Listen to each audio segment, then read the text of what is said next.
Chef बहू का देसी खाना गांव के एक छोटे से घर में रहने वाली राधिका के हाथों में जैसे जादू था। बचपन से ही वह अपनी दादी और माँ को रसोई में स्वादिष्ट पकवान बनाते देखती थी।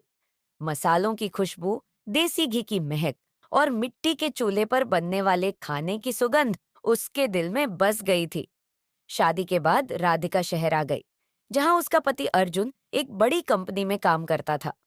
शहर के बड़े घर और आधुनिक रसोई देखकर वह पहले तो थोड़ी घबरा गई, लेकिन धीरे धीरे उसने वहां भी अपने हुनर को निखारने का फैसला किया।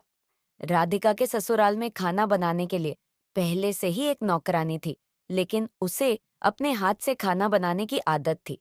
एक दिन उसने घर में अपने ससुराल वालों के लिए गांव की खास दाल बाटी और चूरमा बनाया। जब सबने इसे छका, तो वे उसकी तारीफ किए बिना नहीं रह सके। उसकी सासू माँ को भी उसकी यह कला बहुत पसंद आई। एक दिन अर्जुन अपने ऑफिस के दोस्तों को घर लाया।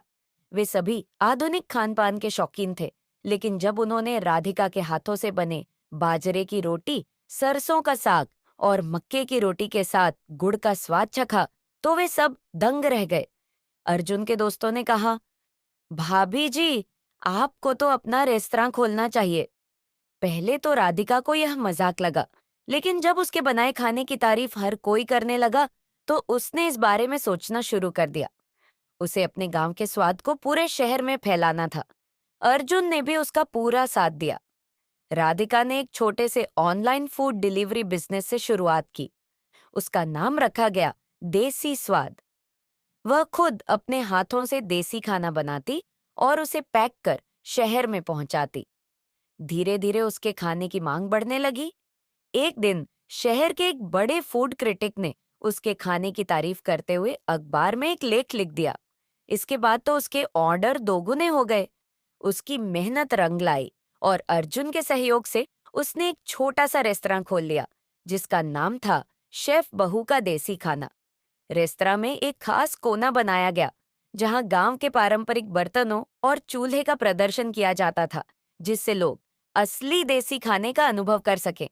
एक दिन एक प्रसिद्ध शेफ और टीवी शो होस्ट ने उसके रेस्तरां का दौरा किया और वहां के खाने की बहुत प्रशंसा की। उन्होंने राधिका को अपने शो में आमंत्रित किया, जहां उसने लाइव कुकिंग सेशन किया और अपने देसी स्वाद की खासियत बताई। यह शो हिट हो गया और राधिका को पूरे देश में पहचान मिलने लगी। अब राधिका न सिर्फ अपने सपनों को पूरा कर रही थी, बल्कि कई अन्य महिलाओं को भी अपने साथ जोड़ रही थी, जो उसके रेस्तरां में काम करती थीं।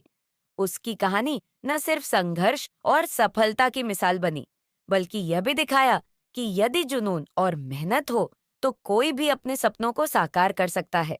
आज शेफ बहू का देसी खाना पूरे शहर में प्रसिद्ध है। लोग दूर दूर से वहां आते हैं, सिर्फ राधिका के हाथ के बने खाने का स्वाद चखने के लिए। उसकी कहानी उन सभी महिलाओं के लिए प्रेरणा बन गई, जो अपने हुनर से अपनी पहचान बनाना चाहती हैं।